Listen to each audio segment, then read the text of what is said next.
Halo sobat semua, jumpa lagi dengan Denbagose Channel. Semoga kalian selalu sehat. Sebelum mulai, jangan lupa subscribe, like, komen, serta nyalakan lonceng biar dapat notifikasinya update terbarunya.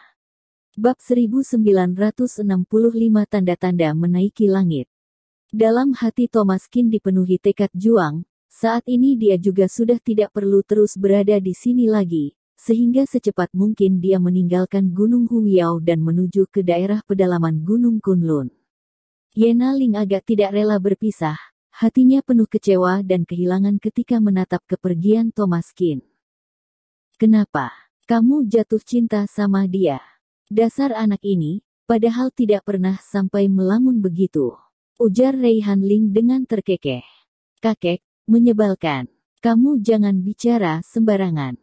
Yena Ling menghentakkan kaki, wajahnya memerah sernua. Kalau suka ya dikejar saja, aku lihat kalau kamu ingin anak itu yang inisiatif mengejar kamu, sepertinya tidak akan mungkin. Apalagi dia punya sifat yang mirip dengan ayahnya, siapapun tidak dia anggap.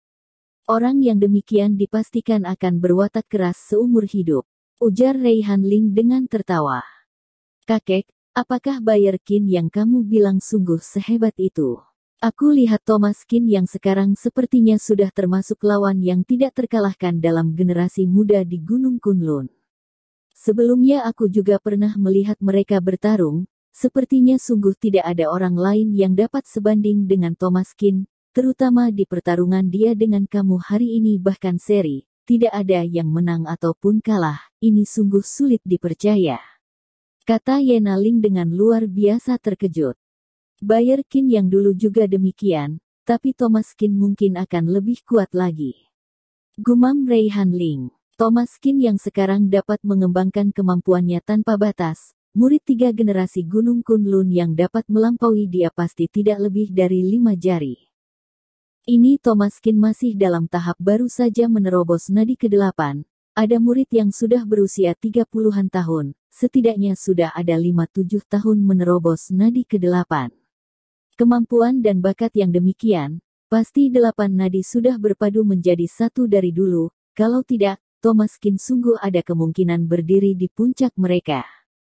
Tapi kekuatan tempur Thomaskin sekarang sungguh tidak dapat dibandingkan dengan orang biasa, ditambah dengan bantuan dari pil kuat ratusan semangat semut, Reihan Ling percaya, Thomaskin pasti dapat menjadi orang terhebat di Kunlun kelak, bahkan Bayer Qin akan kalah darinya.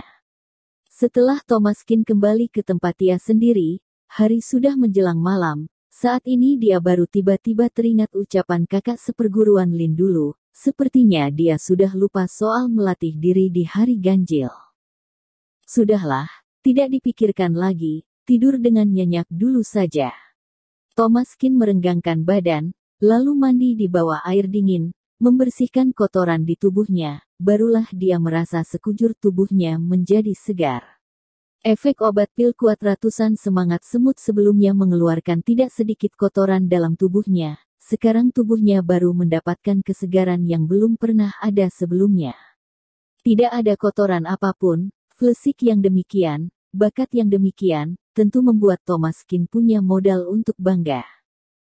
Serta yang paling penting adalah terhadap Reihan Ling yang sudah merupakan pejuang Master 8 Nadi yang tangguh selama bertahun-tahun saja tidak membuat dirinya kesusahan. Kelihatannya kali ini dia sungguh adalah pemenang terbesar. Tentu saja ini semua adalah sebab akibat, menanam sebab apa maka akan mendapatkan akibat apa pula. Dulu kalau bukan karena sebab yang ditanam oleh ayahnya, bagaimana mungkin dirinya punya giliran mencoba pil kuat ratusan semangat semut ini. Bahkan cucu sendiri saja Reihan Ling tidak rela memberi, dapat dilihat Reihan Ling sangat memandang penting pil ini. Mulai sekarang kemampuan Thomaskin pasti akan terus berkembang, karena dalam perubahan yang halus dan tidak terasa ini, kemampuan terpendamnya juga sudah dibangkitkan sampai batas paling tinggi, hanya saja sekarang Thomaskin belum menyadarinya. 8 nadi tembus semua merupakan tanda-tanda menaiki langit. Bangun dari tidur, Thomaskin menyadari depan tempat tinggalnya sangat ribut, seperti ada tidak sedikit orang yang gaduh. Thomaskin menguap dan merenggangkan tubuh, lalu berjalan keluar. Seketika dia terkejut, kenapa di tempatnya sini ada puluhan orang berkumpul. Kelihatannya tidak datang dengan tujuan baik.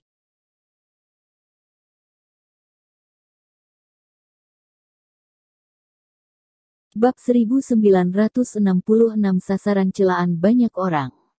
Kakak seperguruan Lin, ini. Thomas Kin mengerutkan alis, dia melihat Erilyn dalam kumpulan orang tersebut, hanya saja saat ini air muka Erilyn juga sangat pahit, seolah sulit untuk menjelaskan. Thomas Kin menyapu ke sekeliling, kelihatannya ada 4-50-an orang, semuanya bersikap seolah datang untuk menghajarnya.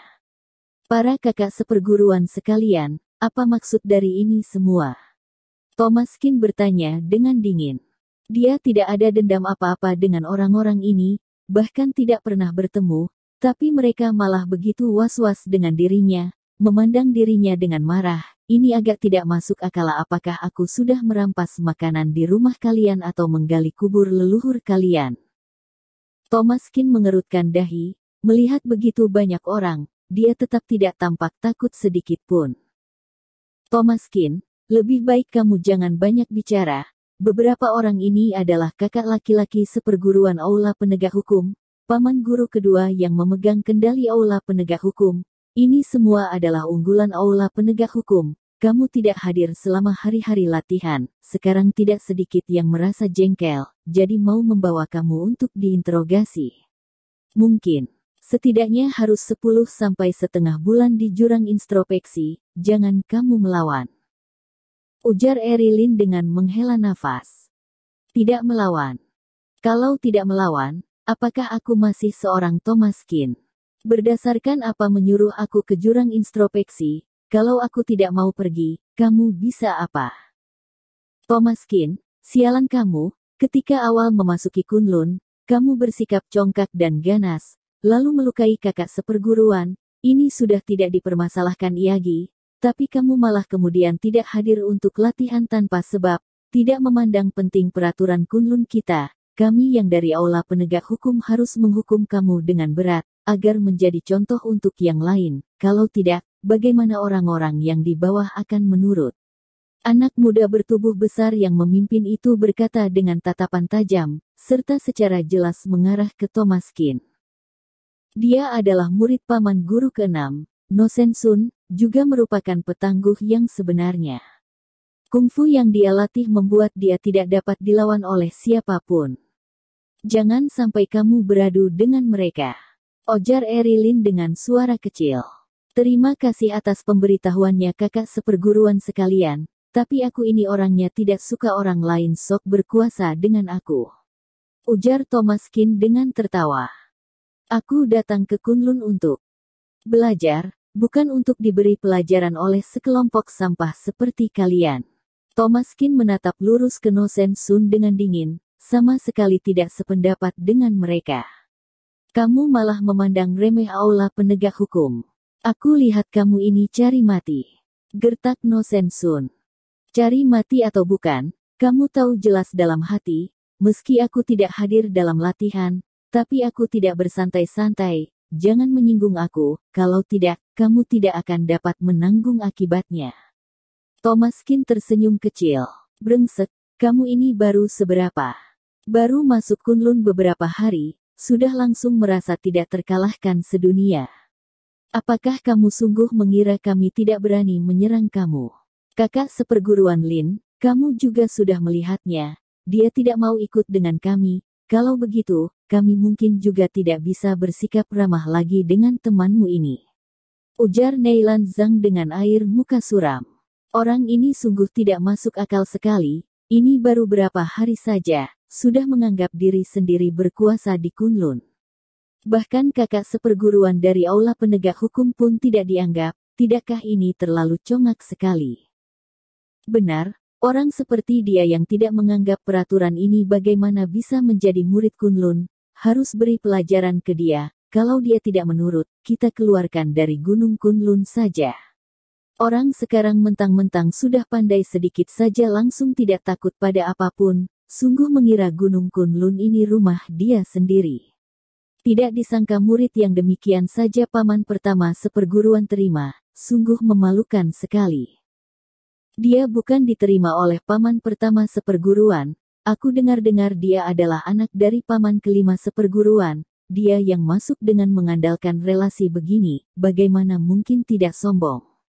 Semua orang berkomentar sinis, banyak sekali yang memandang remeh Thomas Kin, kalau bukan mengandalkan relasi, memangnya dia bisa masuk. Setelah memasuki Kunlun, peraturan-peraturan sama sekali tidak dianggap, serta berturut-turut melukai kakak seperguruan, sekarang bahkan memandang aula penegak hukum dengan sebelah mata, seketika menjadi sasaran celaan banyak orang.